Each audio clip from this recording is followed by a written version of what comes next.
approximately 250 homicides in a year.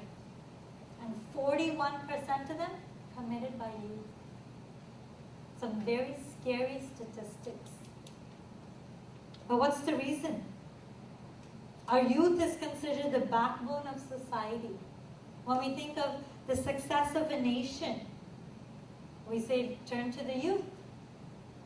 But if our youth is surrounded by all these problems, cannot handle their own situation, how are they going to be successful? And in turn make the nation successful as well. So we found some solutions. Psychiatrists, psychologists, counselors, you name it. Come talk about your problem. We've got the conversation part right, but who are we having this conversation with makes the difference. If the people we are talking to are themselves engulfed with all of these problems of stress, tension, depression, then how are they going to help us find solutions to our problems? Anybody heard the name of Socrates? Greek philosopher. His temple, his center was always filled with youth. He was always surrounded with youth. The younger generation always hung out with him. So people in the society started getting worried. So they accused him. They said, oh, he's misguiding the youth. That's why they're always there. That's their hangout joint. And he replies to them. He says, they come here because they're not coming to a place where they're just sharing their problems. But they're sharing their problems with an enlightened being, with an awakened soul. And I'm teaching them that eternal technique, that ancient technique through which they can find their own solutions within. So that that power of the Lord, the power of the soul guides them in their everyday situations. That is why they come here, because they receive solutions to their problems, not just conversation. Conversation is important, but who are you having that conversation with also matters. A group of people from California visited Sri Ashutosh Marji, who's my guru and the founder of Divyajyoti Jagrati Sansthan. And they said, you know, before in previous times we used to hear murder down the street. It was shocking news to us. But today it's like, every day it's in the news. It's like common vocabulary. They said the world's condition has become so negative, has become so bad. Is there ever going to be a change? Shri Ashutosh Marji assuringly says, he says, yes, there will be a change. But answer this question for me. What is it about human beings that makes them who they are? That makes their laughter so contagious? That makes their love so divine? What is it about human beings? And everyone was silent. He says, it is the soul, the Atma. Because the Atma is what keeps us alive today. If the Atma is gone, what are we left with? What are we left with? A dead body. Dead body that rots, that smells, that no one wants to look at. He says, just like that, today the Atma of this world is missing. The missing factor is dharma, or what we refer to as religion. If we can restore that missing factor, this world will receive its colors again, will live again, will become a beautiful place again. It's missing that dharma. That dharma, when questions of religion come up, there's a lot of confusion around it. There's 21 major religions, each of them have their own different sects within those religions. Which one do I follow? And further to that, the question goes, well, does God even exist? Martin Luther King says, religion is like a mighty wind that breaks down doors and makes that possible and even easy which seems difficult and impossible. Even he said, the answer to our problems today, the solution lies in religion. But going back to, does God even exist? What do you guys think? Does God exist? This question, a professor asked his university students in a class, does God exist? One student quickly raised his hand and goes, yes, God exists. God exists in everything. So the professor goes that, then God is evil. Because evil exists in our world today. There's so much crime, so much violence. So God is evil. And the child, disheartened sits down. So professor goes, see, this proves my point. That God doesn't exist. It's just a fairy tale that we've created. Another student stands up and says, can I ask a question? He says, yeah. Because professor, does cold exist? He says, cold? Of course cold exists. Haven't you ever felt cold? And he says, but according to the physics, the absence of energy, the absence of heat, that is what we describe. We humans have given the word cold. But if something doesn't have energy, it doesn't exist. So cold doesn't exist, but it's the absence of heat, absence of energy, that we have termed as cold. Professor goes, yeah, okay. Says, can I ask another question? Says, does darkness exist? He goes, yeah. Have you been in a dark room? Dark exists. Again, that student goes, he says, no. Darkness cannot be studied. It's not tangible. Light can be diffracted. We can do a whole bunch of things with light. But darkness doesn't exist. Darkness is the word we have given to describe the absence of light. He says, now I ask you a question, Professor, does evil exist? Because, yeah, of course, didn't you hear what I explained earlier? Evil exists. There's so much crime, so much violence, it exists. And he says, no. Just like how I explained previously, evil is the term we have given to the absence of God in the hearts of men. Anybody want to take a guess on who this student was? No? Albert Einstein, the greatest scientist. So for those who think that science and religion don't go hand in hand, it does.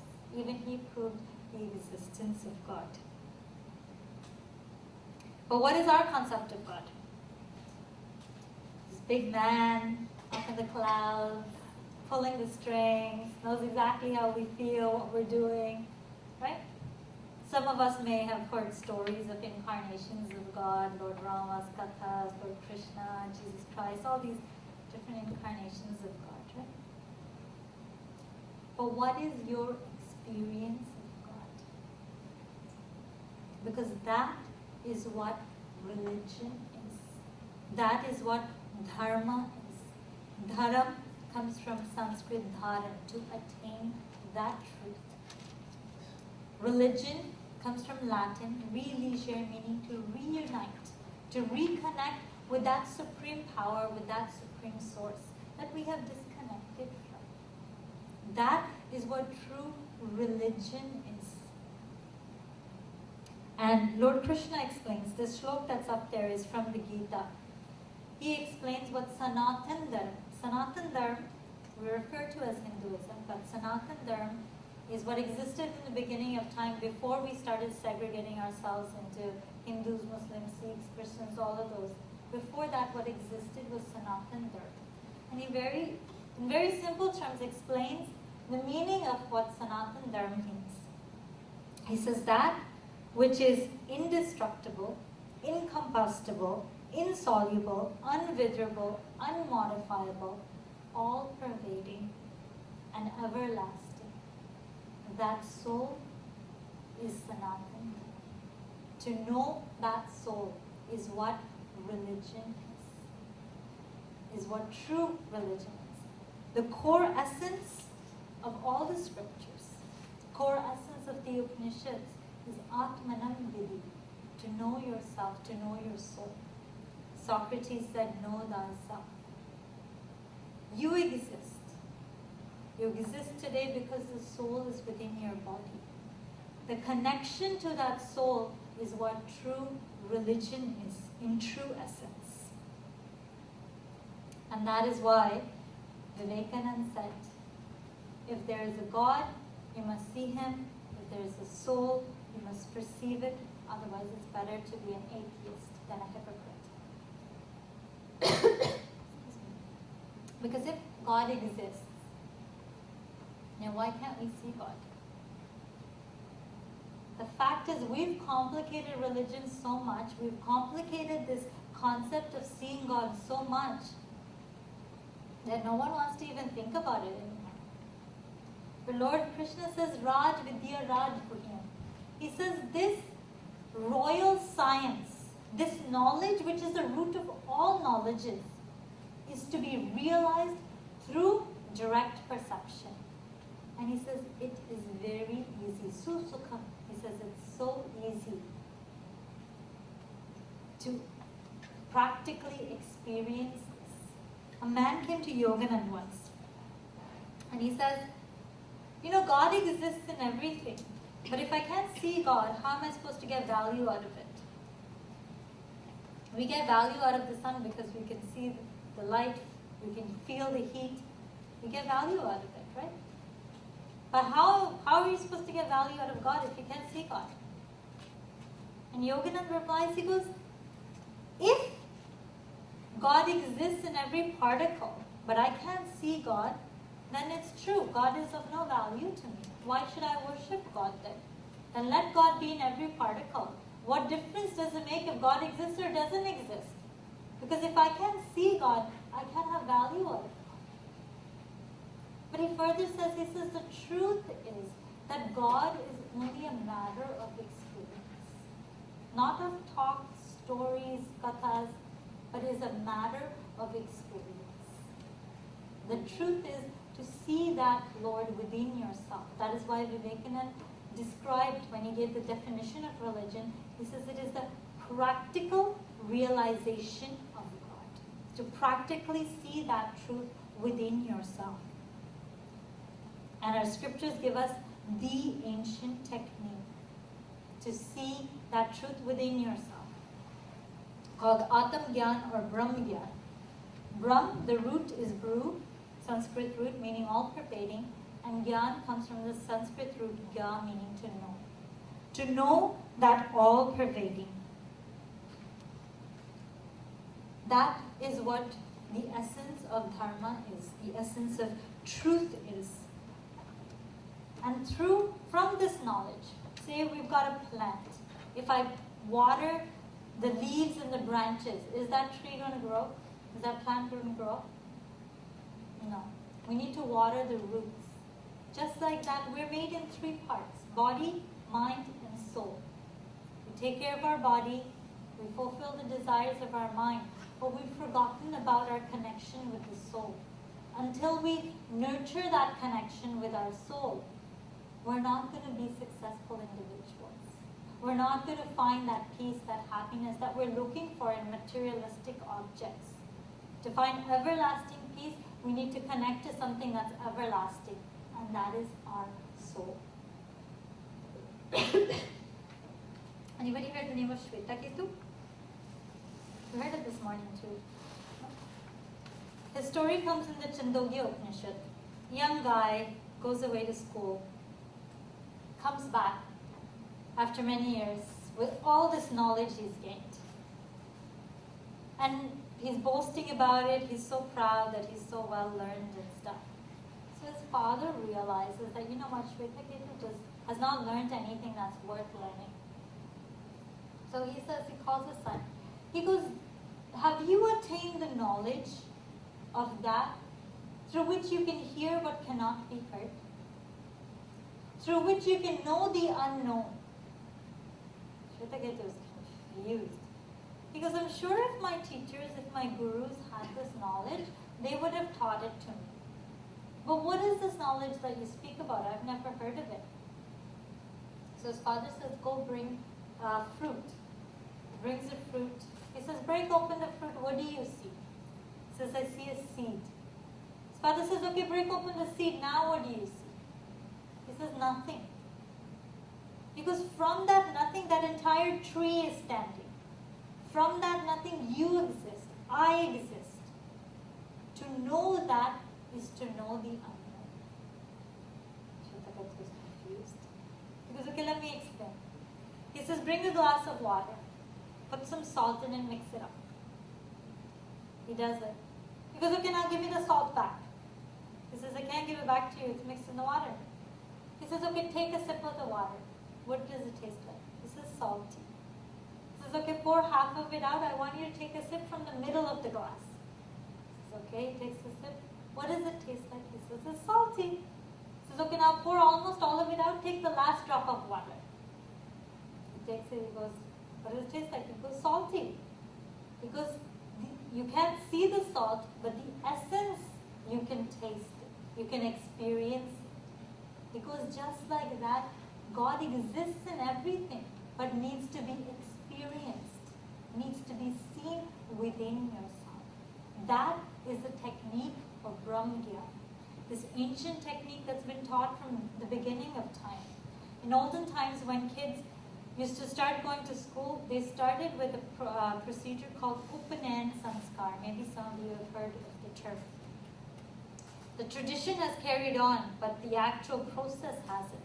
Upanan Sanskar means the awakening of the above eye, or the third eye, or we refer to as Lord Shiva's eye. When that eye is awakened, you see your true form, that light within yourself. You learn to connect with your true nature, with your core.